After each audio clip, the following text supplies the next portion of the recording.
Championships, CHAN kicks off. That is in Kenya. Tanzania and Uganda Sports CS Kipchumba Murkomen has refuted claims that Kenya might lose hosting rights. Despite the reassurance, Kenya has only 20 days to meet CAF's readiness deadline, with both Kasarani and Nyayo stadiums far from completion. Renovations have stalled, raising concerns about Kenya's ability to host the tournament. CAF representative Kabelo Bosilong acknowledged that the delays, but of course are there, expressed hope that Kenya would deliver.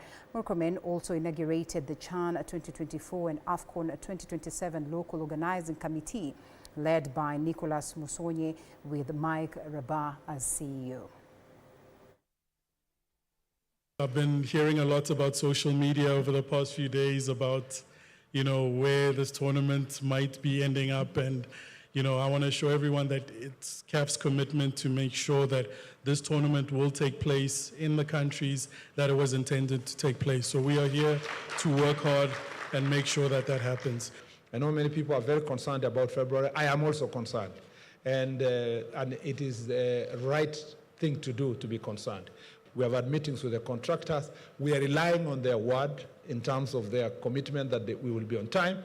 We know the challenges they have. We are facilitating the areas that they have challenges, and we appreciate the support that CAF has given us and the pressure they have also put on us, and we will continue being on this together to the end. We'll do all we can to ensure that we deliver CHAN and a better AFCON, because after CHAN we will have 1 year, we will have 2 years to do a better job for AFCON. As we talk of preparations of infrastructure and we talk of the multi-agency team doing its job, kindly let's remember that we also have a team to prepare.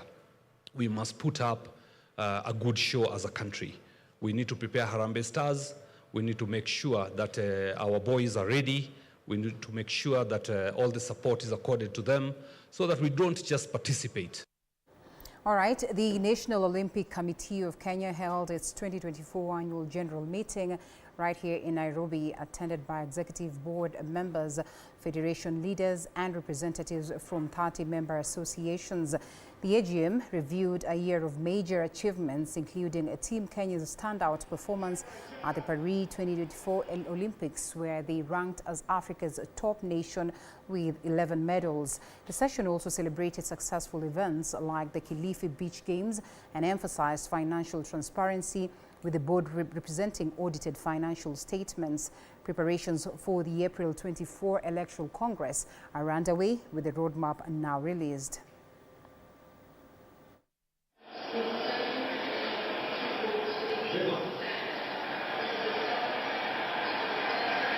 Massive opportunity for Tottenham. And here is Harry Kane for Tottenham. Oh, what a goal! A classic goal from Harry Kane. Catching it, you can. It's quite brilliant. In context, for execution of the moment. Beat that. Harry Kane, Tottenham's number 10. Maybe his year, maybe their year. If stoppage time, 1 additional minute at the end of this first half. Hello. Good evening.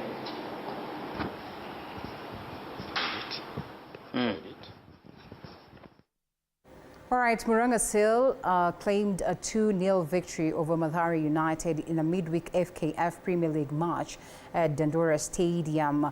Titus Kapchanga opened the scoring for Seal in the 22nd minute, with Joe Waithira doubling the lead later in the match. Now the win secured maximum points for the Muranga-based side as they continue their impressive form in the league.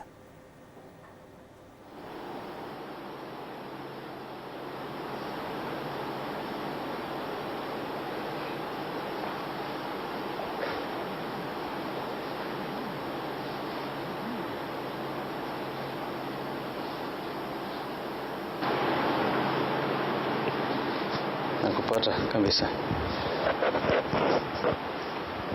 Asante.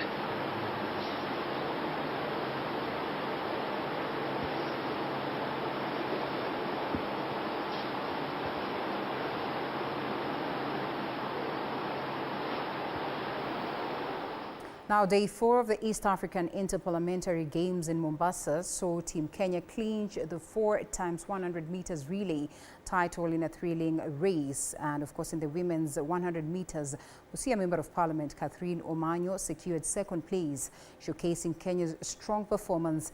The day ended on a high note, with Kenya triumphing over Uganda in the tug of war competition. The games will run until December 18, with more events lined up.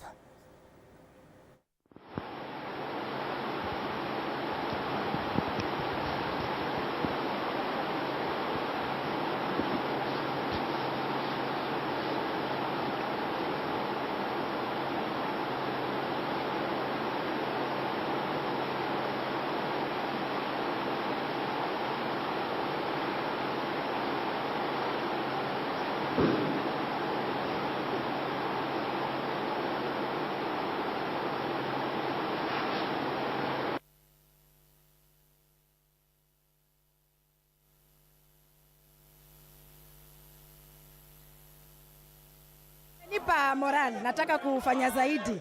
Tuzidi kufanya michezo kama hii kwa sababu inatuleta pamoja. Performing very well as a Kenyan team. For the 400 meters that I participated, I've been able to become the second, and we are very proud of that. To also thank my people from Mgwen constituency. This win is yours. This win is a win for Kenya and is a win for our constituency. I'm proud of you. I'm representing you here very well, and we've won a gold medal for the 4x100 meters relay men. The members of parliament from the 8 partner states coming together in itself is a big milestone for the integration. 1, 2, 4, 5, 6.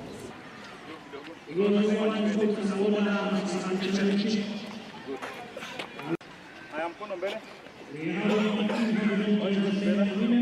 Let's go.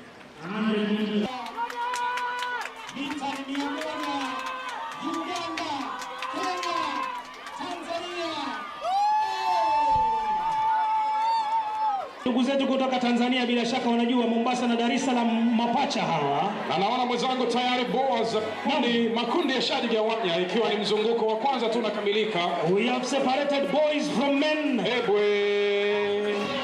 Naona katika ile kundi la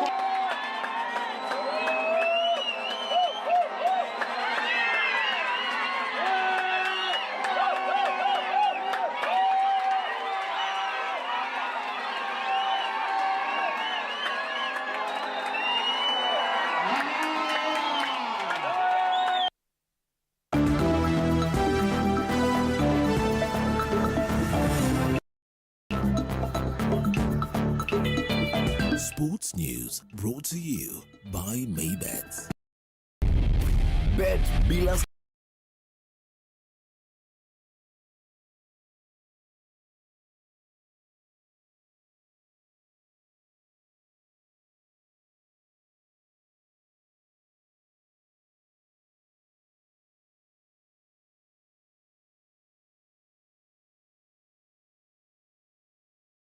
On news, and we now get to the important conversation as we commemorate the International Human Rights Day, and also as we get to close the journey that has been for 16 days as the world as well joined in to make sure that we speak against gender-based violence, not just in the country, but as I have said, across the global fraternity.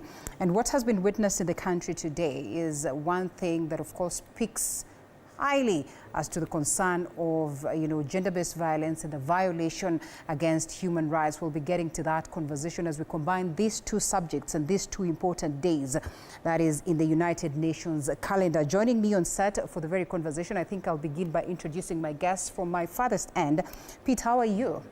I'm all well. You've been well? I'm doing well. It's good to see you again. Yeah, it's been a while. Yes, good to have you on board, and always appreciate your contribution to very important matters as we get to discuss them. Peter Uko is the Executive Director, Crime CPOA. We also have, Christine, unfortunately, one of us was supposed to be here, Christine April Kiza, the executive director, Amplify Quest human rights activist, but she calls in to say that, well, unfortunately, because of the protests today, she would not be able to make it. And of course, we'll speak to her concern because she says, well, she is not so safe in terms of, you know, her contribution to all this matter. So we get to understand just why it has to get to this point. Well, also Nerima Wako was supposed to be here, but we hope that she could join us virtually. She says also she was part of the protest today and pretty much tired. We're looking forward to hear her contribution as to this. Nerima Wako is the ED of Siasa Place. But right next to Pete is none other than Pauline Ngendo. Pauline, thank you so much for creating time. Thank you. Karibu sana. Pauline Ngendo is the advocate or an advocate and of course international lawyer and anti-SGBV champion. Karibu sana on board. We also have Maureen Odera, Gender Democracy Program Coordinator, Heinrich Boel Foundation. Thank you so much for creating time. And on this side, household name, Brian Olang, human rights lawyer. Thank you so much, Brian, for always finding time to join us on a set. And last but not least is none other than Principal Prosecution Counsel, that is ODPP, Victor Juma Owiti. Ladies and gentlemen, a very important conversation at this very point. In fact, at some point, we really were trying to figure out what do we tackle? Do we tackle the end of the 16 days of activism against gender-based violence, or do we tackle the International Human Rights Day? But you see that these two are intertwined. First of all, looking at the events of the day, I think I'll loop you in, Pauline Ngendo, first. Yes. One of the concerns that has been raised today that we actually do not have one of us tonight is the fact that courtesy of what played out in the morning right here in Nairobi as to the femicide protests in the country, one of us feels targeted and that she is not safe and that she has even gone to levels of switching off her phone. You know, she's at some safe space today simply because she says she's being targeted, and in particular by, of course, the state organs right here in the country. What do you make of that? Do you suppose that this then qualifies to be a violation of the human rights? First and foremost, I would like to say that the Constitution of Kenya, in the chapter on the Bill of Rights, provides for the right to peaceful protest. So that is something that is enshrined in our Constitution. So what we saw today in the streets was something that is provided for by the law. And the people who are on the street today, they were protesting against the femicide, of course, as we come to the end of the 16 days of activism against gender-based violence. Right. So they were doing something within their rights. And as long as they are peaceful, there is no need for the police to engage in throwing tear gas or any other means, which means that now they'll be violating the rights of those people who are on the streets. Because what they were doing was just peaceful protest. They just had placards and they just were walking on the streets. They were not armed. They were not doing any harmful thing like the last time we have seen in the country, whereby people storm into people's business premises and start looting. There was nothing of the sort. So the use of excessive force was not called for.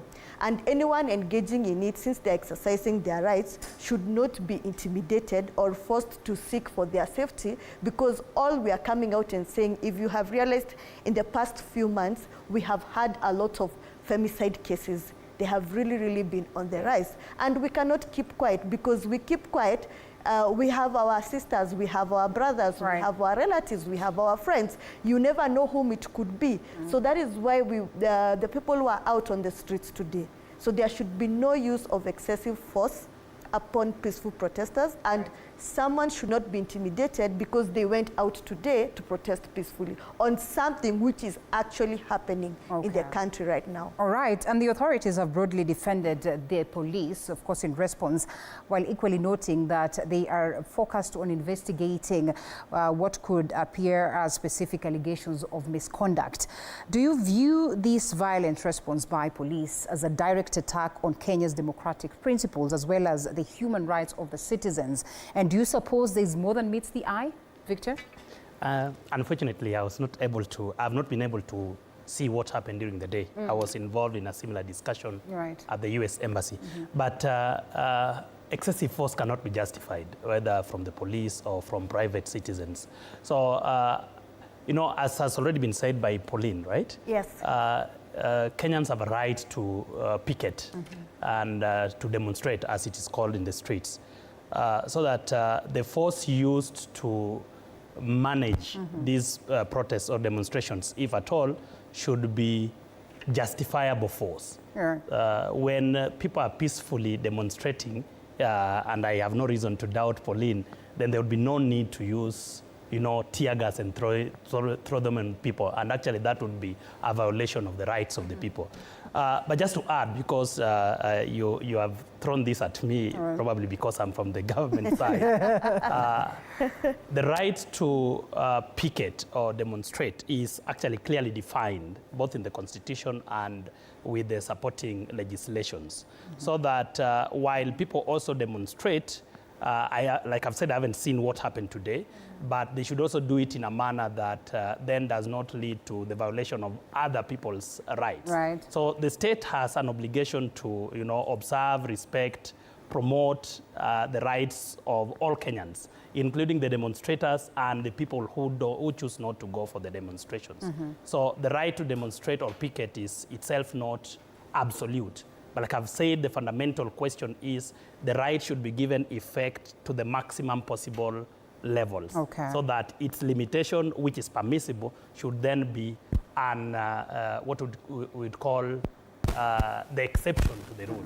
It should not be that every demonstration must be stopped. It should actually be that the police should encourage demonstrators to demonstrate peacefully. And that's why the requirement is that you give a notice to the police so that they are able to manage the demonstrations. All right, and we also have the Executive Director of Haki Yetu organization joining us virtually, that is from Mombasa.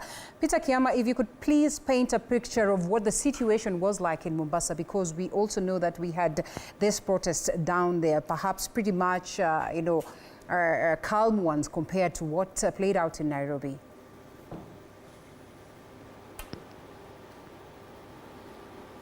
Good evening. Thank you very much for inviting me to this show. Hello? Yes, thank you. Can you hear me? Yes. Did you get the question? Thank you. Yes. Yes, I had the question. Good evening. Good evening to you. Yes, we also marked the International Human Rights Day here in Mombasa. We had various activities, including an event that was hosted by Haki Yetu, including professionals, activists, and community leaders who are promoting land and housing rights, access to justice, as well as the fight against femicide and sexual and gender-based violence. And so, yes, you can say that we did not have confrontations here, but we recognized that the country is in situations in the last decade with regard to the situation of human rights. As we were marking the day here in Mombasa, we got the news that our comrades in Nairobi had been arrested for having a procession in support of the fight against femicide.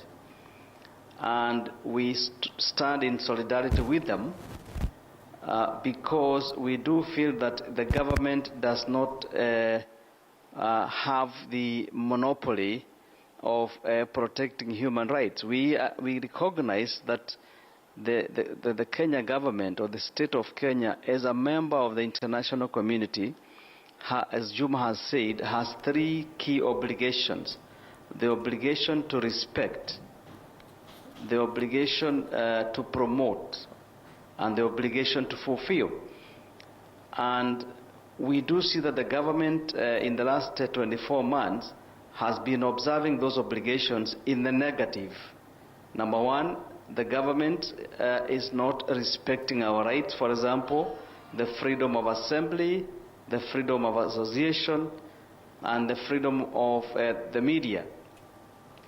When you look at the obligation to fulfill, which requires the government to enact policies and laws that give us a good environment to enjoy our rights, we have seen many attempts to change the laws to make them more repressive, to limit our freedoms in this country.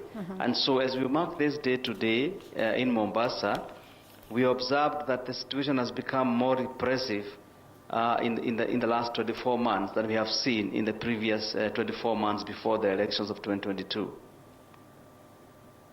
All right. Thank you so much, Peter. Of course, we'll be looping you in as we continue with the conversation. Olang, I come to you, and you know, I'm just looking at Article 21 of the Constitution, Article 43 of the Constitution, some of what you know, the Constitution highlights as what would be rights of human beings, of Kenyans. Talk of health, talk of housing, food, water, social security, education, child labor, and so much so. Do you suppose there is proper understanding as to what really would be classifications of human rights violation in the country? We have even seen the CJ herself, you know, as we commemorate this day, equally highlighting that she feels like her rights have been violated, and especially in that online space. And she says, you know, hata banduka, but just how many of us have the capability to have the stamina and sometimes even understand that this is a violation on human rights mated upon me? Thank you very much. I think the biggest problem which I think Kenyans have is, you know, justice appears to be for the elite. So for instance, even if the CJ speaks about her rights being violated and she talks about cyberbullying, at least she has a platform and she's able to say this and she's able to speak about this. I've mostly assisted I think I've been involved in a lot of demonstrations from, I think almost 5 years now, where people are arrested. And if you look at the people who are arrested, people from, let me say, the lower class, don't ideally even get justice per se, because they don't have, they won't pay an advocate. Maybe they won't be able to afford somebody to come and appear there. And when they meet my friend Victor here, who is well learned, so you find there's power imbalance there, right? So there's a lot, I think, as a country we need to do to ensure that actually the rights of our citizens are realized. But having said that, the Constitution is very robust in terms of it highlights the rights properly, so the rights are there on paper. But now, are they active in terms of, do we actually realize these rights as common mananchi? And I would say that we don't. I think we have a long way to go as a country, although we have made some progress. We know we like comparing ourselves to other countries, but I don't think that there's need, we don't need to do that ideally. Because you know, Kenya is Kenya, Uganda is Uganda, whatever problems they have, whether they're 30 years back, that is their own problem. We are here as Kenyans. How are we able to realize our rights as Kenyans, as at now, as opposed to comparing ourselves to other countries? So in my opinion, as we commemorate the Human Rights Day today, I don't think Kenya is really in a good place. You saw the Gen Z protests of, I think that was, you saw tens of young people lose their lives. Last year, you saw, again, during the Azimio protests, people lose their lives, and nobody has been held accountable for this death. Right. So as a country, we have a lot to achieve in terms of realization of human rights. You see, even today, I'll touch on something that the president talked about, I think vaccination. And he talks about, I think, what the Bill Gates Foundation is talking about, vaccination of cows. Nobody's saying, don't do this. But we're just saying, can you follow due process? When the Constitution says public participation, don't curtail that right. Let Kenyans be involved in that process. You know, we are not in the Moi era, where you wake up one day and say, today we are going to paint the road blue and we follow you. We will not do that. I think the political class and the judiciary, even anybody, and all of us should know that we are in a new constitutional dispensation. That we need to respect the rights of everybody. I think with that, then, as a country, we'll be able to move forward. All right. Yes. Okay. Statistically, I come to you, Maureen. They say, and this is according to Africa Data Hub, that is Data Hub Collective, that according to the media reports, we had at least 75 femicide cases in 2022 and 46, that is the year before. We all know how ugly it was in 2023, and we also understand quite just what it has been like, you know, in 2024. Yet we still have us going out there to protest, you know, yet we still have us, you know, coming up to have discussions that revolve around stopping this. When you listen to what Wakili says, is there a need of us joining in this fight? If at all we don't get to realize the strides, or do you suppose we have made notable strides and it will be too punitive to argue that perhaps we do not get to see these great strides? But I'm told we have to take a short break. So as you internalize that, as you try to figure out how best to approach that, allow us to pay some bills and then we come back to you. All right.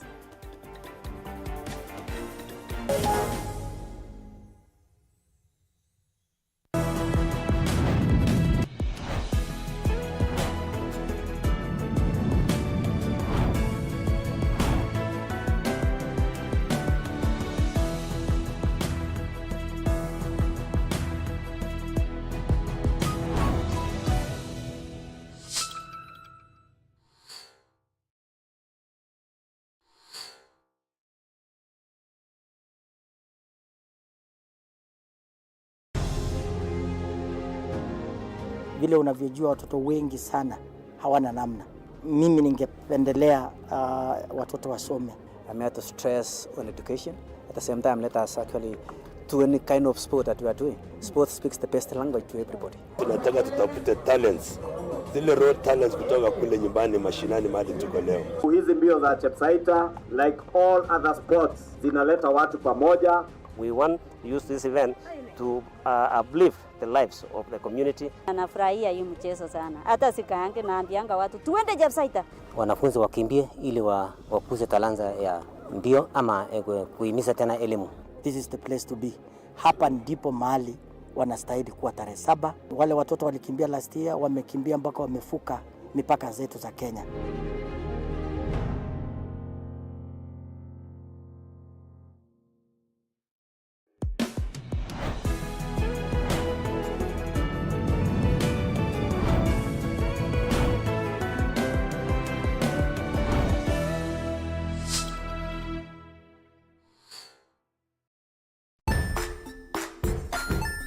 Hey there friends, welcome to Kids on the Block, where fun and imagination come alive.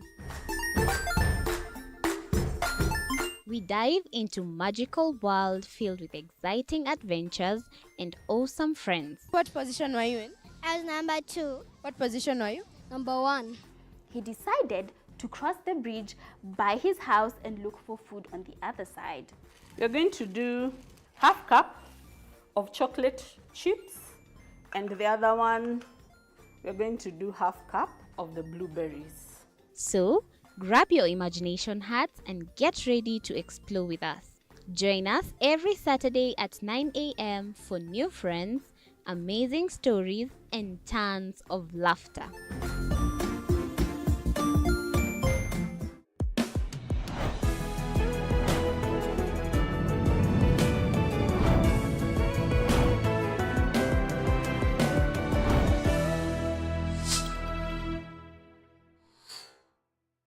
Join us as we explore the journeys of those who defy the odds and break barriers. We dive deep into the stories of triumph. Sometimes when parenting a child with a special need or whatever disability, family life becomes a bit complicated and you may end up raising the child on your own.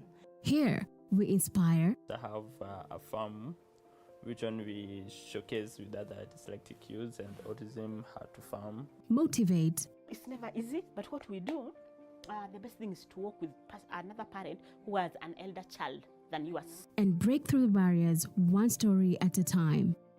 Push your boundaries beyond the limit. Saturdays at 8 p.m.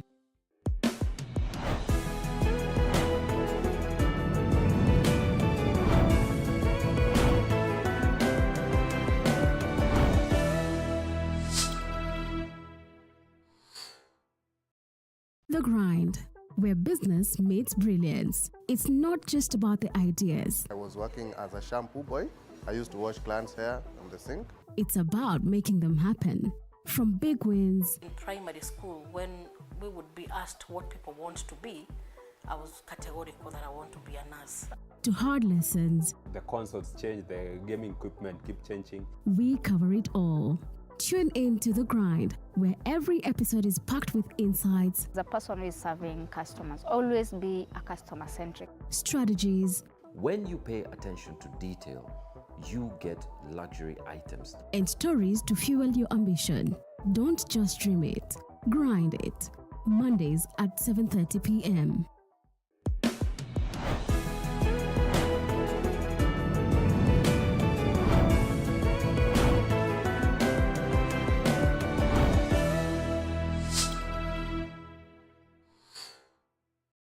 Jiunge nasi tunapoangazia safari za viongozi bora.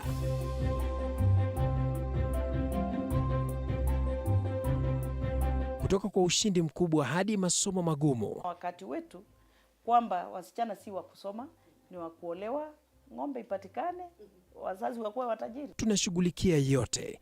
I wish I were a better investor. My parents taught me how to look for things for myself. Tazama Mfahamu Kiongozi, ambapo kila kipindi kimejaa maarifa, mikakati na hadithi za kukuza azma yako. For me to succeed, I have to fight. Kila Alhamisi saa 1:30.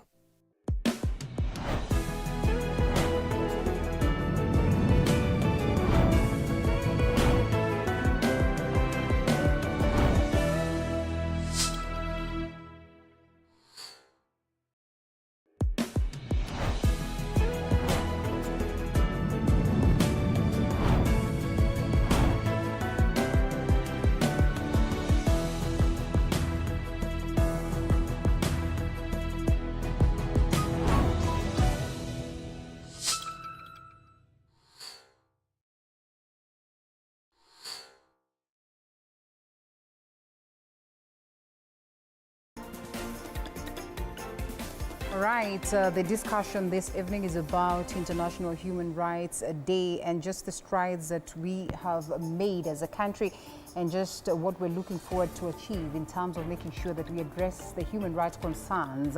The theme being our rights, our future, and right now. And back to you, Maureen. Even as we look at this and perhaps the femicide concerns in the country, there's an acknowledgement that indeed we understand our rights, equally an acknowledgement that they have been violated, but equally an acknowledgement that perhaps we do not get to make so much strides despite the effort. What does that mean? I like that earlier you referenced the statistics all the way from 2022, because as of 2024, in the last quarter alone, we have at least 97 reported cases of women who have died at the hands of a loved one, of an intimate partner, of a spouse, of a rejected lover. And it's not the men who are dying. That's an average of one woman every day across the country ending up dead. And it's a senseless killing that just does not make sense. We're talking about the protest today. And I like that Pauline mentioned the rule of law. The Constitution is not selective. The Constitution is for all Kenyans, regardless of the gender. But unfortunately, our systems are failing us. Yeah? If we look at the situation today, the police was supposed to be my protector, me with my placard and my water bottle and my hat, and you with your tear gas canister. How do I trust you? How do I trust that the government is blind to what is happening to women across the country? When we question why protest, it's just one of the mechanisms through which we need to get this as an issue that's taken seriously. The core of the End Femicide KE initiative right now is to have femicide recognized as a criminal offense on its own, as a standalone criminal offense.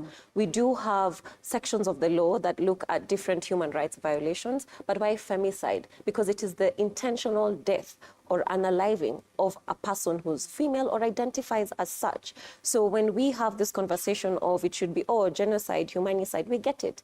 There are other people in the world being killed. But right now, even globally, more women are dying at the hands of people who they have intimate or close relationships with, and not necessarily of a sexual nature, but even platonic, right?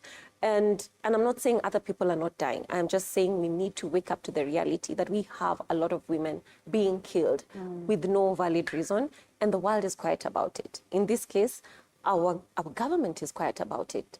I find it very ironical that on the 16 days of activism, the president pledged 100 million on the safety of women during the 16 days of activism. But yet we have police forces meting out the same level of violence that money was being given out for our protection.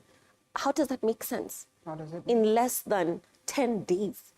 I don't think it's even been the full 16 days. In less than 10 days, we have violence on the street against women. So I think why the protests are necessary, one, they serve as a reminder. Two, we are acting from our own rights as individuals and as citizens of the country. Three, sometimes it's the only way to get the right attention. And I say this because we've had SGBV courts and special courts that were set up, I think, even as far back as 2020. But there's a backlog of cases when it comes to cases of violence against women or even young people. We had the initiative to have a gender-responsive desk set up at law enforcement. I don't know if anyone in this room has ever tried to go and report a case at the gender desk. One, it is very demeaning because in how the physical structure of the desk itself is set up, there's no privacy.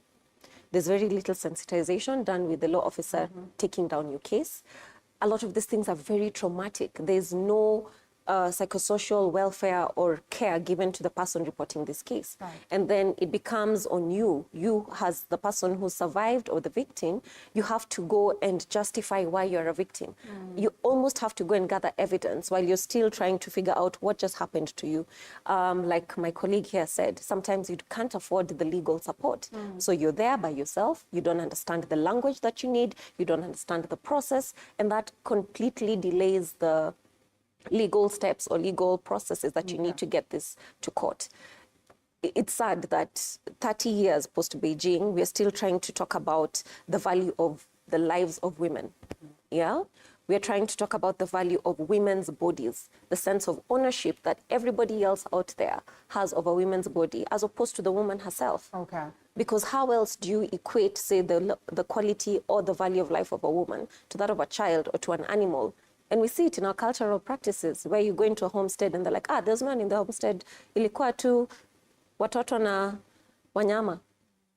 Yet your wife was home. Okay. So if already your mindset does not see the value of this woman's life to the level of everybody else, why then would you be bothered if somebody just decides to take away her life? Okay. Yeah. And of course, the representative of the ODPP seated here will be speaking to that even as we advance the agenda. But before we get to you, allow us to loop in Pete. And Pete, as you as well weigh in on the occurrences of today, the dealing with crime, or perhaps, like you say, you're the executive director of Crime CPO. So we all understand very well just how difficult it is, in the country to address the question of, crime. And at the heart of it, there is a lot of human rights violation. At least that much we must accept. I mean, just how is it easy, or perhaps how has it been like, you getting to experience and getting to see how we have dealt with crime definitely in the country? I mean, it's a paradox what's happened today, that just like Marina shared, that the president made a statement on ending femicide and, fighting GBV, and actually committed a good chunk of government money towards that cause. And then today, an arm of that very government was out on the very day for the Human Rights Day. I mean, it's quite a paradox. I think there should be individual responsibility. And one thing as Crime CPO we try to do is to let people know what their rights are, as well as their obligations. Okay. So just like Wakili shared there, we have rights. There's some that are limited, but we also have obligations to the law. Now, if we have rights to peacefully protest unarmed, as per the law, and then someone abrogates that right, many Kenyans don't know that they can sue that person individually. Even if you look at the Persons Deprived of Liberty Act, if you look at the Constitution, it gives you an avenue. And I think the moment Kenyans realize that and start taking those people who violate their rights individually, we'll start seeing a change. There's been no shift. There's been too much talk. But if someone is culpable and that person is not being held to account, we see that propagation of crime. Right now, within the last month, I've traveled across 15 counties in Kenya. And what she shared right now about the youth, culture, all those harmful practices, there are things that are regarded as normal in some places. But then you go to other places because they don't know the law. They don't even know they're breaking the law. They don't know they're violating people's rights. Right now, as I'm talking to you, in Nairobi here, FGM is back in Nairobi. Right. There are spaces in Nairobi where FGM is being practiced. But no one is taking action against that. Who is protecting these people who are violating these rights? So I think as we talk about human rights violations, where I'm looking at the issue of individual culpability, I'm asking people to speak out against these things. Fear only emboldens the guilty. From a crime perspective, there are lots of, what we've talked about, femicide. And even though we talk about homicide as a whole, and in some spaces you'll find the femicide angle being, talked about more, we go to the root causes. As Crime CPO, we also want to know the root causes of some of these crimes that are happening. Are they, who's behind it? Okay. Is it just the so-called perpetrators that we've seen? Because sometimes it comes out like a gender issue. It could be. But in some instances, I'll tell you from a crime scene perspective, some of the planners of those violence are actually of the same gender. So we have to be holistic in approaching eradication of crime. We have to enable the victims to speak out. Have we told them the referral pathway so that if they are attacked, do they know where to go? Do they know who to report to? I want to thank the DPP, by the way, in a public forum, because we had a case in Naivasha that was brought to our office of a lady who had been violated, and the police there had sat on that matter. So our general counsel wrote to the DPP. She gave an order to the police in Naivasha, and we got feedback from the DPP's office. And the matter is now, the person has been arrested, and the process is ongoing in court. One thing we have to demystify is also the public offices. I'll tell you for free, Maureen, you've talked about the gender desks. Go to Huruma police station, which was regarded as one of the craziest police stations. Go to Thika police station. You'll find some of the most hardworking police officers in those places. I've had cases from Kiambu, people going to report in Thika because they're not getting support in Oitavia. Okay. So in as much as in many instances we find some public officers not doing their work, but when we condemn them wholesale, they also feel like, why should I do it if I'm going to be condemned when I'm doing the right thing? The ladies in Thika police station, I can tell you, I've taken cases there. They've handled it very well. Huruma police station, we've taken cases there. They've been handled well. So I think we also need to bring these people to the space where they know it's part of their duty. Okay. But then, do they have a support system? One thing you'll realize, Maureen, that you might not know, is that sometimes the ordinary police don't feel they have a support system. So they can only go so far. So it has to be holistic, from the top down, from the bottom up, and then the public playing their role. Coming to the judiciary, I mean, my brothers talked about the CJ, complaining of human rights. I took a case to court in 2015 for my exoneration. The former CJ, Maraga, appointed a 5-judge bench to hear that matter. My file disappeared. I've not had that case to date. Over a victim of GBV. So you see, sometimes we could talk in public and we could say many things, but let's deal with the real hard issues on the table. If we have 1,000 courts, gender-specific courts, we've had anti-corruption courts. We've had rulings of the Supreme Court saying the moment a corruption case starts, it should proceed to completion. Is that happening? No. I'll tell you, if I have a victim of a gender-based attack, she wants that case done at the soonest possible, everything done, completed, because it's traumatizing. We now have to deal with psycholegal issues where the victim needs counseling immediately after giving evidence in court. No one is providing that service. The judiciary is not providing it. It's not budgeted for. The DPP. In fact, they're the ones who raised the issue with us. All right. You get it? So we have to look at all these issues that as we talk here, the victims are even double traumatized when they go to court. What support systems are we giving them to enable them to do that? What are we doing as community to ensure that that perpetrator, even if it's your father, can be made to face the law? Interesting. And we'll be coming back to you at Kile shortly, but let's just loop in Victor here. Victor, the biggest concern about these whole cases of human rights violation then would end at that level of the justice system doorstep. Do you suppose that we are doing the right thing in terms of getting to address these concerns? Because if we want to talk about numerous cases, backlog of cases, I mean, then what are we telling Kenyans? Perhaps, I mean, even as we talk about this being the right channel towards addressing concerns that we're having. Yeah, thank you once again. I would say we are doing the right thing. We probably are not doing enough yet, or our best is not enough yet, but we are doing something. I'll give examples, because probably examples send the message home better. The last time I was with you here, we mentioned Baby Pendo, which involves police officers being suspects of human rights violations, and whom the DPP then made a decision to charge under the International Crimes Act for international crimes. It's still pending before court. As we speak, I'm also part of a team dealing with police officers who are suspected to have abducted some foreigners within Kenya.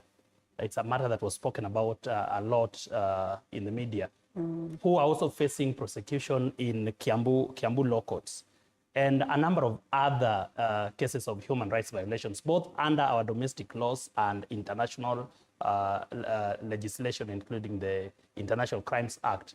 Now, when it comes to femicide, I would understand Maureen and the proponents of a special statute or legislation in terms of a law basically dealing specifically with femicide. Although I don't agree that that will serve the main purpose. I think we have sufficient laws, and there's a danger of proliferation of laws when we want to, come up with the legislation for each and every offense. There will be too many laws that they will lead to a confusion. I think the problem we have is effective and efficient enforcement of these laws. If you gave me the penal code alone, I am sure that we are able to prosecute people that are culpable for homicides generally, femicides against the women, or even just, homicides against men. So that I don't think that the problem we have is the law. We have enough laws. The problem probably that we have is a lack of, quality investigations or quality prosecutions, and generally the difficulty we have in the criminal justice system. Now, let me give you an example. You heard about Willis, the Wells Fargo gentleman. Yes, gentleman. May he rest in peace. I was telling someone during that time that the effectiveness with which the Directorate of Criminal Investigations acted was amazing and very commendable. And I said jokingly that I think the police can work when they want to work. Maybe probably they don't put similar efforts in other cases. But if we were to take that as an example, then that's a perfect example of quality response and quality investigation. What are you telling us? First of all, what would be the appropriate way, or what factors would contribute to us addressing prosecution cases, successfully? And are you trying to paint a picture of where there is the kind of white-collar cases compared to, the kawaida cases, public, mtu wa kawaida cases, what other people would call big fish versus what, omena, or small fish, or something of that nature? No. I really don't think that from the vantage point that I have as a prosecutor, I don't think that we deliberately treat big fish differently from omena, because of course the rule of law, which is a very important aspect of our values under Article 10, demands that the law applies equally to all. But the distinction, and again I spoke about this the last time I was at this table, the distinction is, and you've mentioned it earlier, that the high-profile people who many times are involved in corruption cases, for example, are able to take full advantage of the justice system. So that, I'll give you another example. Waluke was prosecuted and convicted by a magistrate's anti-corruption court, sentenced to 40 or 50-something years. He went to the High Court before Honorable Juma. The conviction was confirmed. He went to the Court of Appeal, and the Court of Appeal finally quashed that conviction. Now, take that to an omena from Obunga slums, where I come from, who is not able to, afford the same amount of resources. Probably the family can sell a parcel of land, take him to the first appellate court at the High Court. If the conviction is confirmed, as was in Waluke's case, then they would say they tried their best. So that the distinction is not in the application of the law from the prosecutor's side, but the distinction is in the access.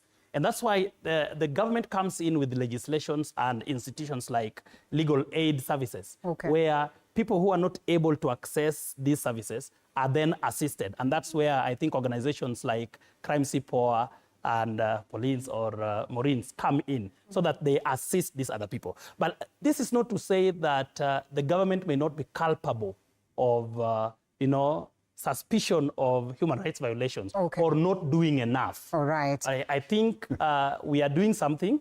It may not be enough, but there's an opportunity for us to do better. We have lawyers in the house. We're going to speak Allow to me to this respond. Quickly, so that we also get to loop in Peter Sione. Victor here is a good friend of mine, and I can confirm he's a truthful man and a good man. So he's tried to answer your question, but at some point he evaded also the question. So I think the fact is, justice in this country is just for the rich. So, for instance, he gave a question. Is it for the rich? No. All right, we'll come back to you. He gave an example of Willis. Remember, Willis, I think the moment he was confirmed he was missing, how long did the DCI take to trace him? In fact, a few guys were shot even after. So you can check this, and immediately thereafter, there was somebody who was already, in the dock, in court, for that crime. Right. And take that again now to a common mwananchi, for instance. If myself, Brian Olang from Sorika Rungu dies, who doesn't know anybody, will the same process be done? Okay. No, it won't be done. That's the truth. Okay. So you find the process there is prolonged. So you're talking about over 90 cases of femicide. What has been done? If it was a big fish, trust me, you'll see some heads rolling. But since it's not that, it's just a common mwananchi, a common Wanjiku somewhere dying, a common, Atieno somewhere dying, nobody cares about these things. All right. So that is why they take a long time. They prolong these investigations. Nothing is done. That is why next year we'll come back here and talk about the same issues. Okay. And we'll be coming to you, Wakili, shortly, just to get to know what then is the role of the lawyer, an advocate, a person who would then represent these individuals in court. Why do you suppose that even at that level, people will still walk out and say that, well, perhaps my case has not been handled, despite the fact that I even went ahead to hire a lawyer who would as well represent me in court? But before you respond, I think it's also fair that Peter does not feel like we have forgotten him. Peter, if you can hear me, Haki Yetu is largely about the rights of human beings, the rights of Kenyans. What is this agenda that you sell, and how do you loop in community in terms of creating awareness and understanding what their rights are, and perhaps pushing to ensure then that they are upheld?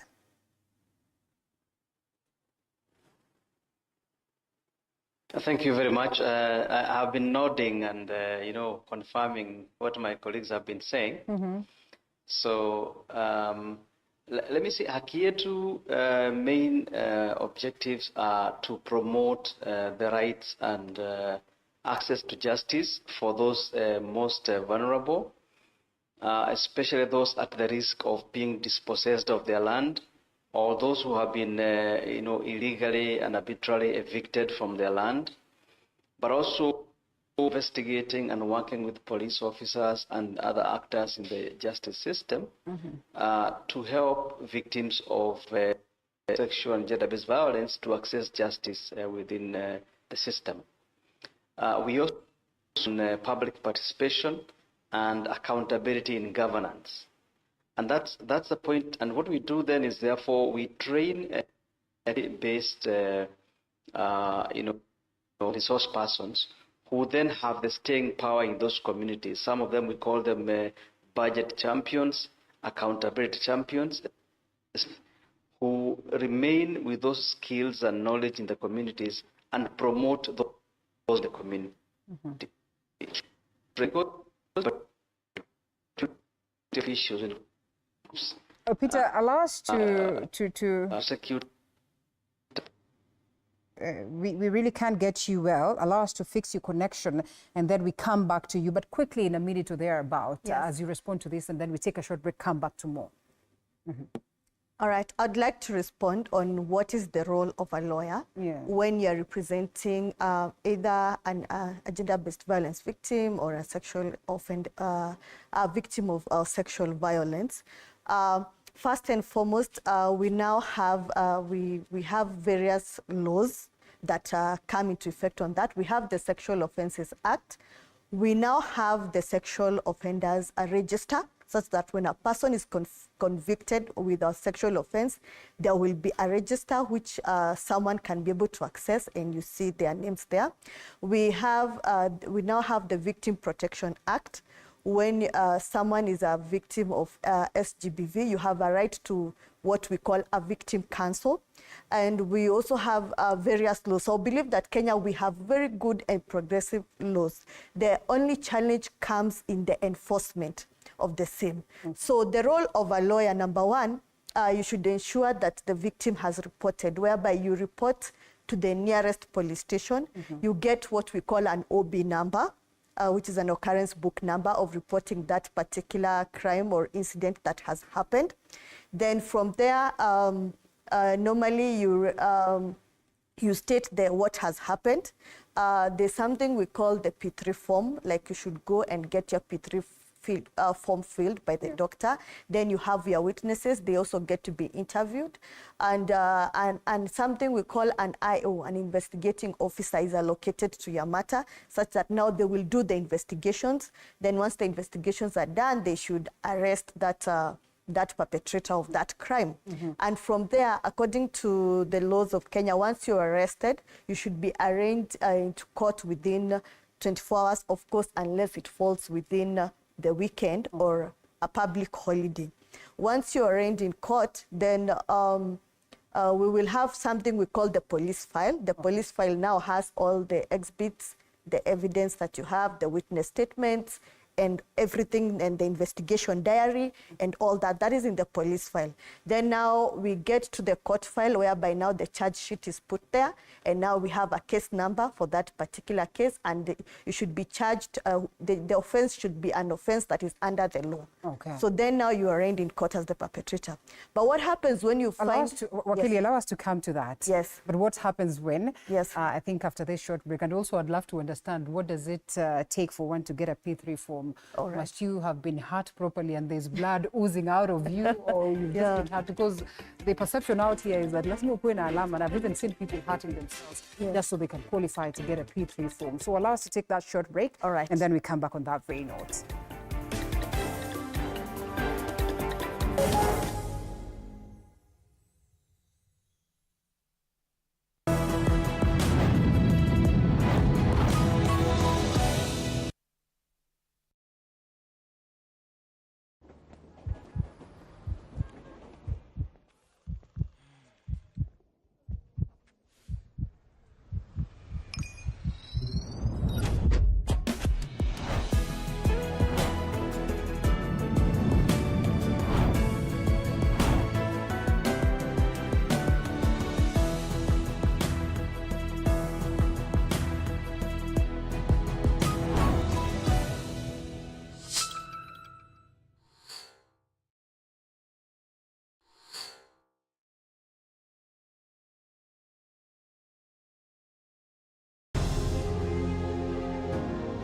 Vile unavyojua watoto wengi sana hawana namna. Mimi ningependelea watoto wasome. I'm here to stress on education. At the same time, let us actually do any kind of sport that we are doing. Sport speaks the best language to everybody. Tunataka tutafute talents. Zile raw talents kutoka kule nyumbani mashinani mahali tuko leo. Hizi mbio za Chepsaita, like all other sports, zinaleta watu pamoja. We want to use this event to uplift the lives of the community. Anafurahia hii mchezo sana. Hata sikaange naambianga watu tuende Chepsaita. Wanafunzi wakimbie ili wakuze talanta ya mbio ama kuhimiza tena elimu. This is the place to be. Hapa ndipo mahali wanastahili kuwa tarehe 7. Wale watoto walikimbia last year, wamekimbia mpaka wamefuka mipaka zetu za Kenya.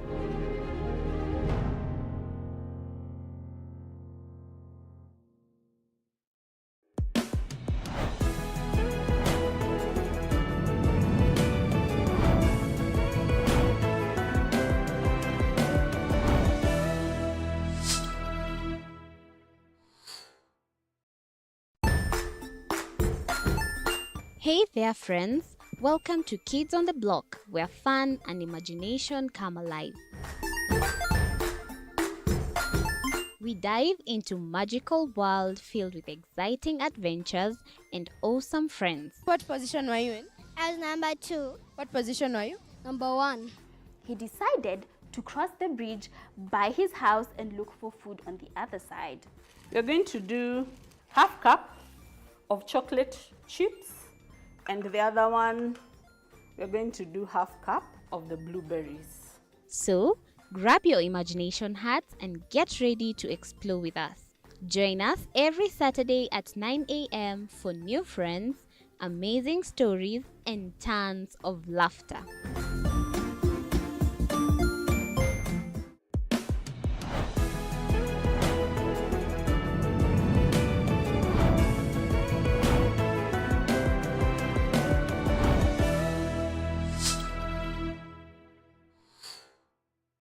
Join us as we explore the journeys of those who All right, welcome back to the broadcast. We continue the conversation on appreciating the International Day for Human Rights, or perhaps the International Day for human rights, yes, of course not violation, but equally just focusing on the numerous cases of violation playing out in the country, even as we uphold the theme that speaks to our rights, our future, that of course is right now, and that means we need to have these conversations here. But the reality is that we were here sometime last year speaking on the same. And ladies and gentlemen, I'd love for us to advance this conversation beyond femicide, beyond gender-based violence, and to other concerns of, human rights, child labor. Some of these concerns that we get to witness. We have been talking about the cases that play out right after the protests that we witnessed in the country. Somebody has gone ahead to even ask,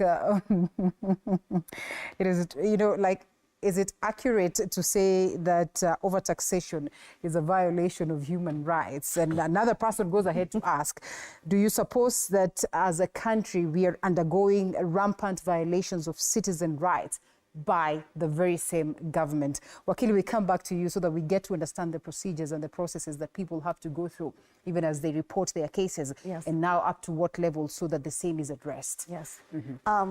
Just before the break, we were talking about the P3 form. The P3 form is like a medical report which you visit a doctor. It should be a government facility whereby the doctor will assess you, and then the doctor will indicate like what harm has been occasioned to you. And for instance, if you like have torn clothes, if you have like blood or something, it doesn't mean like blood has to literally be coming off from you, but the doctor will examine you and indicate that on the P3 form. I would also like to mention that maybe, I don't know whether people are aware, but suppose and God forbid, if you are a rape victim, you're not supposed to bathe. Do not make the mistake of bathing. You should proceed straight and report, and then you get medically examined in that state, and possibly even in the same clothes that you had on, so that now you don't get to interfere with the evidence. Then from there, you hand over whatever evidence you have back at the police station. Then when the person is arraigned in court, I find that the challenge with now such kind of offenses is the chain of custody, because we see that in our courts we have so many cases. So the matter was supposed to proceed on this day, but then you get an adjournment. An adjournment means that the case that does not proceed on the date was meant to proceed. Then you see this evidence has to be presented in court, then maybe taken back, locked up, and then removed again. Then we also have circumstances whereby the IO, who is the investigating officer, who was handling this case, maybe when it comes now, the matter has reached the hearing stage, then the IO has been transferred. Then getting to bond these witnesses to attend court. We have instances where witnesses disappear or witnesses are no longer willing to come and testify. We have cases whereby we have the vulnerable witnesses. We also have the Witness Protection Act, whereby there are those witnesses who are put under witness protection due to the threats and the sensitivity of the case. Then we also have these victims, like the child victims. You know, they're child victims.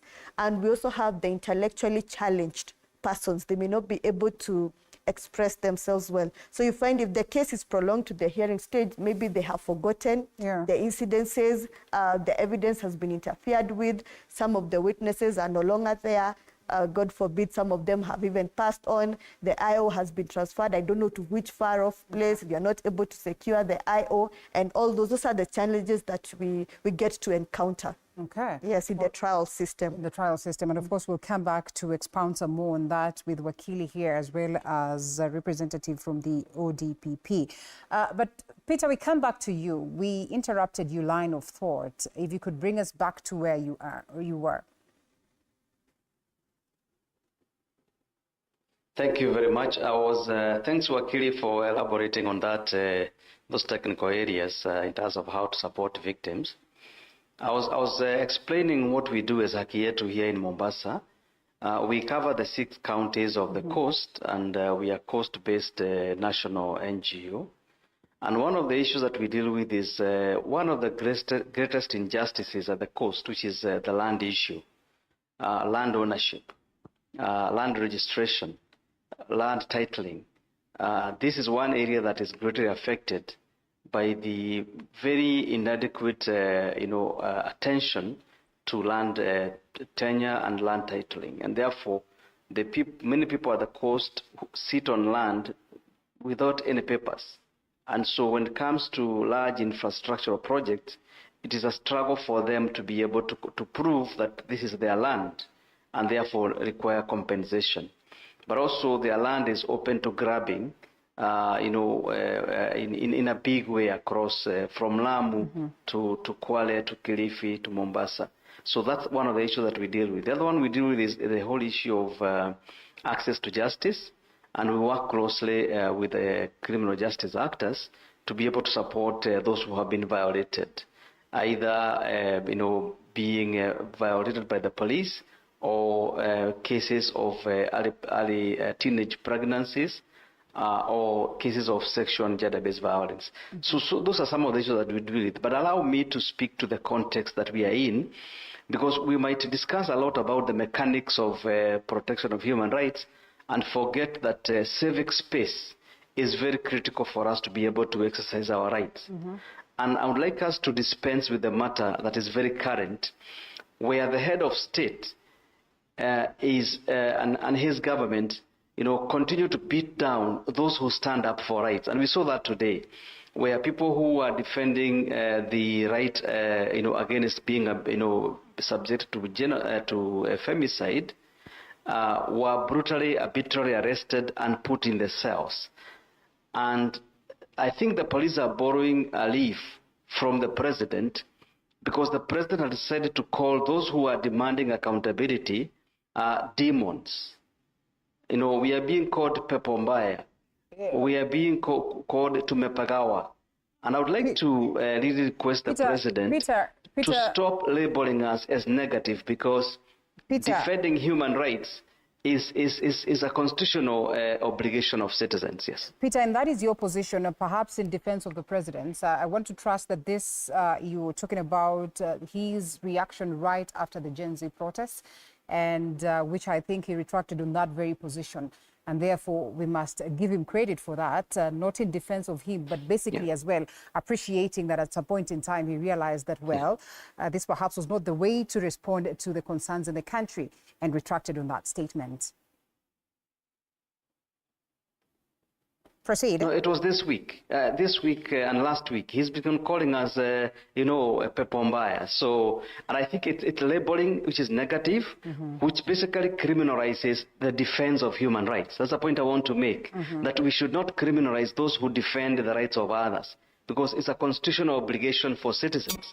And his labeling us as Pepombaya is basically criminalizing human rights defense, which threatens civic space in this country. And that's the point I want to make. Context for that matter, without taking it away from you, ladies and gentlemen, you all listened to what it is that the president said. Of course, if it is the last week's concern, if we're going to look at that as in context, do you suppose that really the head of state then would be so negative as to upholding the rights of human rights defenders to go ahead and address the concerns that bedevil us as a country, and that that then should justify how the other people should handle the situation in the country? Wakili? I think the biggest problem the president has is that I think he believes, I don't know where, if he still believes it is in the 80s or the 90s. Because one thing he needs to know is this: Article 10 clearly says, public participation is one of the principles and rule of governance in the country. So you cannot actually lead without involving us in the process. So if you want housing, for instance, housing levy, we'll take part in it. If you want to, for instance, vaccinate cows, how am I supposed to convince my mother in the village to vaccinate her cows? She'll ask me, can you go also vaccinate buffaloes? Because they have the same digestive system. So I mean, some of the things he wants to do, and the reason why he has problems with Kenyans who are questioning him is because he doesn't understand that now he can't lead without us participating in these issues. So he needs to allow us to participate in these problems, in the governance process of the country. You can't wake up today and decide we're going in this direction. Kenyans will ask you, why are we going there? They're not refusing to go. If you talk about Adani, Kenyans are not saying we don't need a new airport. We need one. I used the airport, I think, last week. Of course, it's in a bad state. I know it needs to improve. But you see, you can't bring in something without actually telling us, by the way, we are doing this because of this reason. What are your thoughts? which direction should we take? Then we actually give feedback on that. If you look at the finance bill, actually this problem of finance bill 2024 started last year. There were demonstrations last year. And if you could check online, people were not actually happy with the way even he was talking. This year he comes and tries the same thing. Then the thing blows out of proportion. So I think the president needs to understand that actually you can't just lead without involving the people. You can't go calling people names because they don't agree with you. And they don't agree with you because you have not explained the process to them. Okay. You have not explained the direction you're taking. Then you want us to just follow you, you know, like headless sheep. You're not going to do that. So are we acknowledging what this gentleman goes ahead to ask, that there's rampant violation of citizen rights by the government? The question is a very difficult one for me. But yes, you know, the reason why I think Kenyans put the president and the government agencies to a lot of task, I don't think it's because of his persona, but it's because the constitution and the law puts that obligation on the government. If you look at Article 21, sub-Article 1 of the Constitution, the things we were talking about, Peter as well mentioned, of, you know, observing, respecting, promoting, fulfilling, it says that the government and its agencies shall do exactly that. So that if there is a failure, then the government is to be questioned by its people. Okay. And you see, Article 1 then makes this government, you know, a duty bearer to its people. And that's why the people are asking the questions. So I do not think that the people are asking the questions for any negative reasons, but it's because the law expects the people to ask and demands of the government, including the president, to give effect to the rights. But then, is the government doing enough? You know, I think there is a diversity and variety of rights. And the government has, like I said, done or taken a number of steps to give effect to various rights. You could talk about hospitals, which have been built, government hospitals, that's giving effect to the right to health, government schools, right to education. But the question is the government doing enough? And I have admittedly said, I do not think that we are at the optimum yet. Okay. There are also areas where we may have embarrassed ourselves as government. I'm speaking as part of the government, and where we then need to make corrections. But like my friend Pete mentioned earlier, I think because there is a lot of mistrust and suspicion from the people, Article 1, towards government agencies, then we need to help to reverse the mistrust and suspicion. How do we do that? By creating awareness so that the people know what exactly they're expecting of the ODPP, for example. What does the ODPP do? So that when you question the ODPP, you don't question us on investigations because that's not what we do. That is number one. Number two is that where government agencies or institutions or offices do something good, the way we call them out when they do wrong, we should also then commend them. And that's what Pete, I think, was mentioning, that there may be 47 police stations in one area who have been doing so badly. But if we find 2, 3, Huruma, Thika, which were mentioned, let us highlight them. Highlighting them means we encourage and motivate them and also ask the ones who have been misbehaving to have a look at what their counterparts are doing. Now, let me come back to the ODPP because I would do a disservice to the office if I don't do this. In terms of human rights enforcement, because the ODPP is a government agency, we have within the office Civil Rights and Human Rights Division as a division that is focused on ensuring that criminal offenses which are bordering on the violation of rights are taken care of. We also have an SGBV division, which then ensures that, you know, there's a proper and particular focus in prosecuting SGBV cases. Okay. Allow me then to ask Kenyans that criminal cases cannot stand without witnesses. And this is the greatest difficulty we have. And this is coupled by the fact that the normal life term of a criminal case in Kenya is overly too long. And this is because of a lot of mechanical things. For example, I do not understand why in 2024 and 2025, the judicial officers, magistrates in Kenya mainly, are still writing judicial proceedings by pen. You know, they're human beings, they get tired. And as a result, you find that there are cases where those proceedings are not accurate. They're not an accurate representation of what was happening, number one. Number two, it then means that cases will take longer than if we had transcription of the proceedings, which would make it easier. So what do I propose?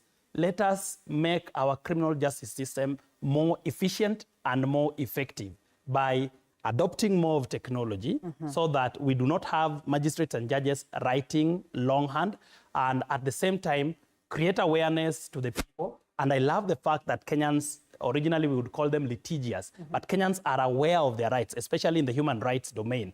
People go to the High Court to enforce their rights under Article 165 and saying, and that's why the government is being questioned in every aspect. You try do Adani, High Court. You try, these people are doing a good job. And you know, in that concern, yes. I see you perhaps proposing that we revolutionize the justice system. That's the word. But then the question would be, has this concern been raised to the right persons for them to, you know, implement what it is that you speak about? Because then if you are going to acknowledge that perhaps there's been a delay, or perhaps, you know, cases have not been documented in the right manner, because then we're talking about human beings who are handling these concerns, and perhaps, you know, we have not digitized the systems. What then are we telling the Kenyans who are dependent on getting to see their cases handled and in the right manner? We'll be coming back to respond to that. But briefly, this comes to you, Maureen, and I think they were also responding to the fact that you speak, you know, passionately about the concerns of femicide. Stephen watches and says, with growing femicide cases, we must be reminded that women's rights are human rights and we must defend them. It is our collective responsibility to make certain that women and girls feel safe everywhere. I couple that with this research that speaks to patriarchal views and insufficient legal protections as major factors behind Kenya's high levels of gender-based violence. But then again, I'll also loop in what it is that Pete spoke about, that perhaps we are so keen on what's happening to the girl child and we forget the violations against the boy child and any other forms of gender. Okay, I'll try and respond to the three with where my thoughts are right now, and it's picking up from the conversations we've been having so far. You started off with statistics, and I keep saying numbers don't lie, especially if they're perpetually consistent. I know you shared statistics for Kenya, but if you look at the wave of femicide globally, it is the women who are dying. And yes, we do get asked that question, why are we not seeing the men also dying? And it's not discounting that men are not dying. Women are dying at a higher rate, and I will say this again, at the hands of people they know. Very few incidences are strangers. These women are not dying because they were sick, or they had a car accident, or they slipped and fell in the bathroom. Somebody woke up and decided, I have the right to come and take away your life. The DPP's office mentioned something about the laws. Yes, we have amazing laws as a country, and they're supposed to govern and protect everybody's interest, so to speak. When we spoke about the gender desk, it wasn't because that previously, before the gender desk, that women and children are not getting violated. But somebody somewhere, including the state, saw it fit to have a special desk for the issues of women and young children, because the violations against those two groups of people was extremely high. And that is what is happening with femicide now. Because if I was able to confidently walk into a police station and say, X was murdered, and the police takes this as a proper murder case and investigate to the full extent of the law, like Pauline has said, we'd not be having a conversation around femicide. But it's becoming apparent that women's loss of life is not being taken as seriously. You mentioned about classism. If we look at the women dying, race doesn't come into question. Age doesn't come into question. Level of education doesn't come into question. Social status doesn't come into question. What is the commonality is that all these are women who were killed. Sorry, repeat the last part around the last question you asked. I think I've lost my train of thought. It was like the last question was about what it is that Pete spoke about when he says that, well, while we speak about the women, we must always remember that we also have men. We also have the intersex persons. But as well, I just highlighted what it is that one of the viewers had spoken to in agreement to what you say. And equally addressing the concern of patriarchal views and insufficient legal protection processes. I wish I could use a practical example, because when you look at legal protection, the law is supposed to be for everyone. And I know I sound like a broken record saying this, but the application does not always apply as a blanket across all cases. And why I raise the issue about class, race, level of education is because those things do come into play, because we're all human beings. The person on the other side of the table, in as much as it is their job to take this as a case and do the job, we have our personal biases, our prejudices, like you said, how we are raised, our cultural influences, our belief systems that somehow spill into how we deliver on our jobs. In as much as we're supposed to be objective and neutral, it doesn't always happen in that way. And unfortunately, again, the numbers don't lie. Women and people of, let me say, minority genders are always on the low end of the receiving stick. Yes. All right. And of course, ladies and gentlemen, I'm told time is moving very fast. We should be out of this space. So I'd want for us to handle or to pick on at least one concern as we seek to get solutions. When we're talking about human rights, Pete, reality is that we have concerns on accountability as well as advocacy. Just what role does advocacy play, even as we get to speak to this matter, such that then will involve persons at the lowest level, the locals, in terms of making sure that they are aware of how best we can approach these matters and address them to make them a game of the past? Just as I come to your question, which I'm going to answer comprehensively, I'd like to go back to my brother from the DPP. Yeah. Because it could seem at some point like, this is where I stand. But my question is, we need to ask ourselves, is there a crisis of confidence in the government and its agencies? And how are they handling, or how is the government or the executive handling that crisis of confidence? We have to realize that the youth we have today are people who ask questions, even in our own houses. They're not the ones you tell jump and then they jump. They'll ask you the hard questions.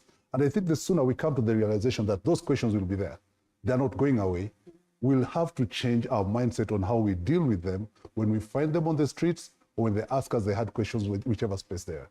I think it calls upon us also as a DPP to tell people about the decision to charge. People are asking, how do some cases make it to the courts? Do people know about the decision to charge that the DPP is vested with? And sometimes the question is, did the DPP even have a chance to look at that charge sheet before it went to court? Or it just went to court and, and that happened. And then the third thing we also need to ask as I come to answer the question, the issue of funding on the legal aid. We have a legal aid act, but it has zero funding. They only have recurrent expenditure. So how do we expect victims to get justice, to get the support, whereas they can't access, there's no budgetary allocation. So this is not for the executive, it goes to the parliament. Right. How much is parliament, how much are we pushing parliament to ensure that the legal aid service is adequately or at least funded to a certain extent? Right now, there's nothing. The optics also on the DPP, when we have acquittals which are not explained, is creating that confidence crisis in the institution. Because on one hand, the matter has been hyped, people have been charged, then all of a sudden the case is dropped. That is what my brother Olam was talking about. People feel that this justice only serves a certain class because inevitably the people who are normally acquitted come from that same class. And there's no follow-up.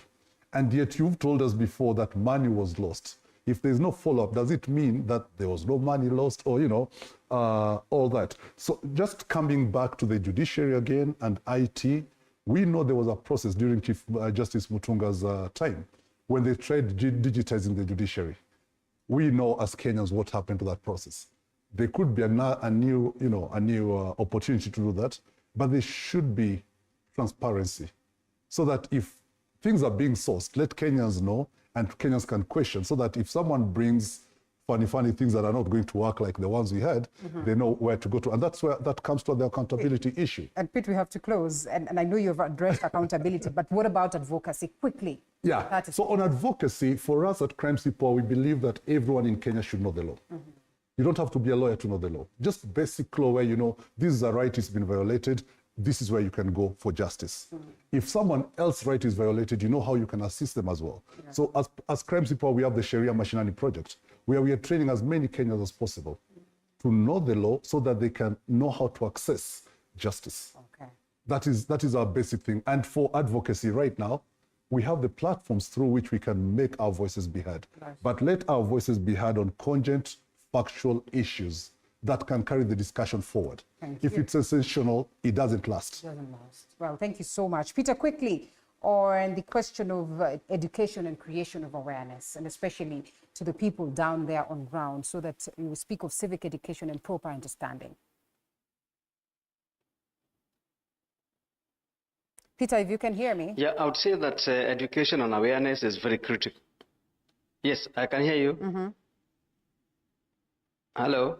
Proceed, yes, I can hear you. Yes, I'm saying that education and awareness is critical. It's very critical in terms of promoting as well as protecting human rights.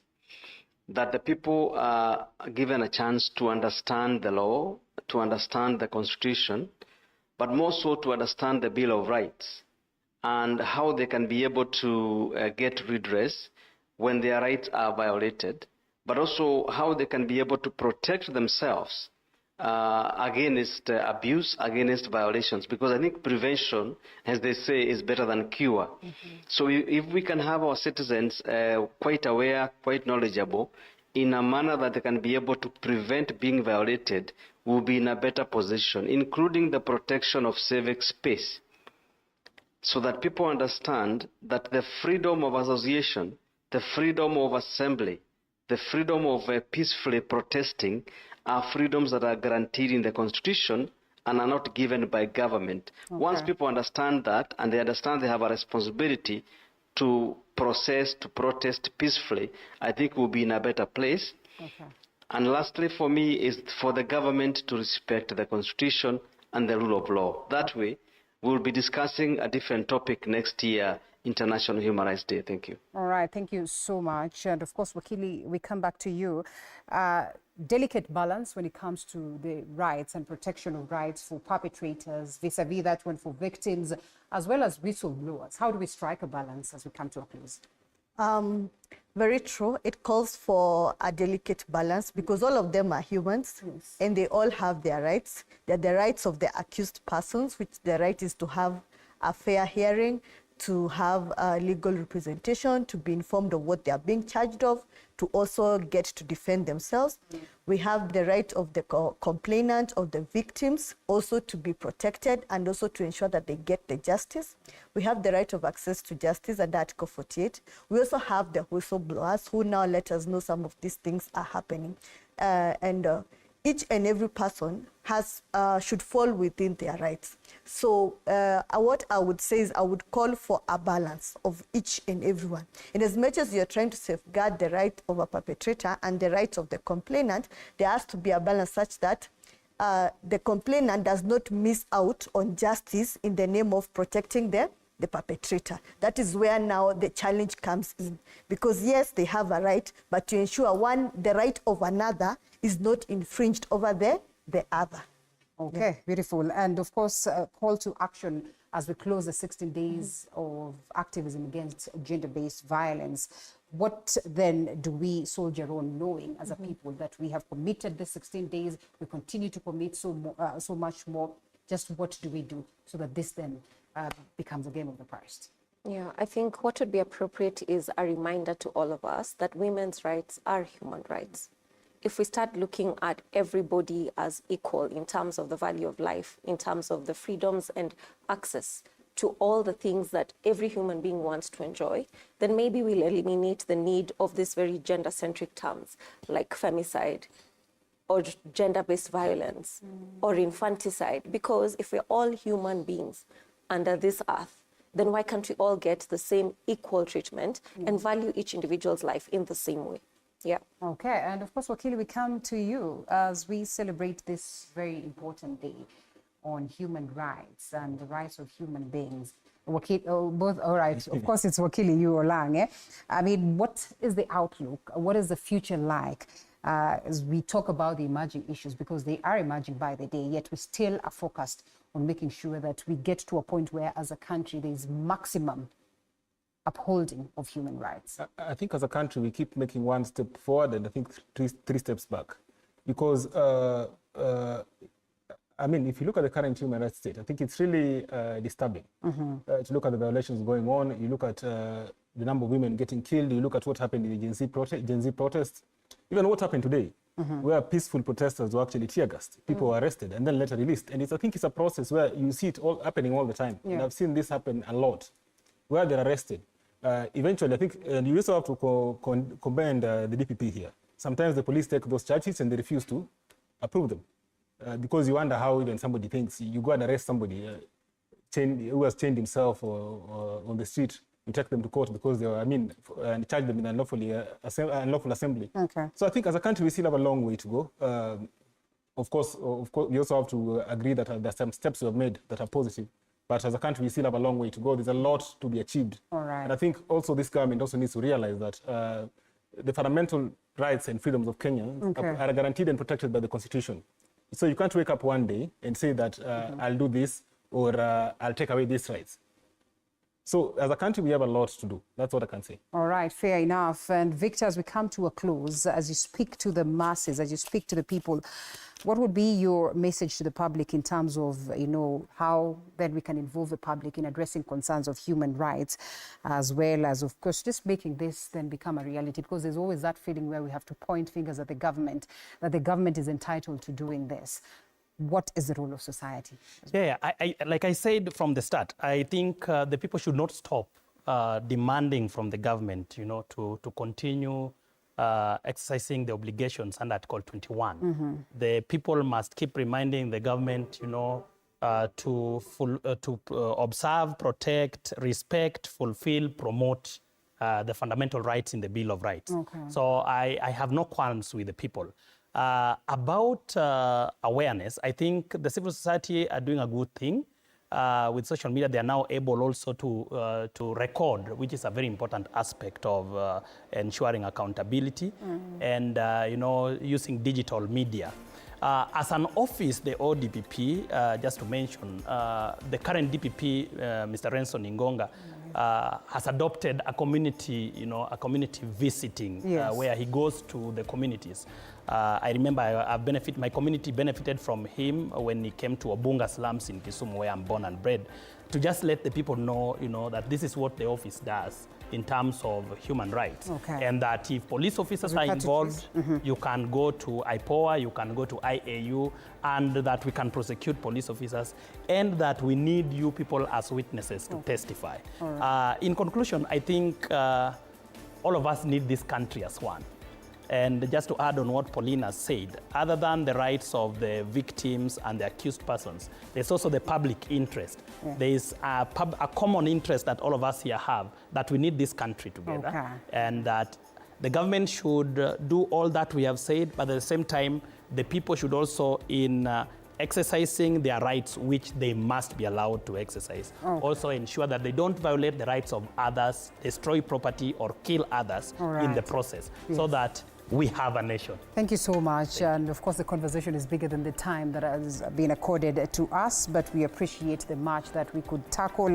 Victor Juma Owiti, Principal Prosecution Counsel, or DPP. Thank you so much for the great insights, as well as Brian Olang, Human Rights Lawyer. Asante sana Wakili Maureen Odera. Thank you so much, Gender Democracy Program Coordinator, Heinrich Boyle Foundation, and not forgetting Advocate Pauline Ngendo Mwaniki, who's an international lawyer and anti-SGBV champion. And equally, Pete Ouko, Executive Director, Crime CPOA, last but not least, all the way from Mombasa studios down there, Peter Kiama, Executive Director, Haki Yetu Organization. Asanteni sana for the great insights that we've heard. Of course, so much feedback as well coming our way. We appreciate your contribution this night, as we look forward to see you again next Wednesday. My name is Linda Alela. Thank you so much to the team that has made this a success. Bye-bye.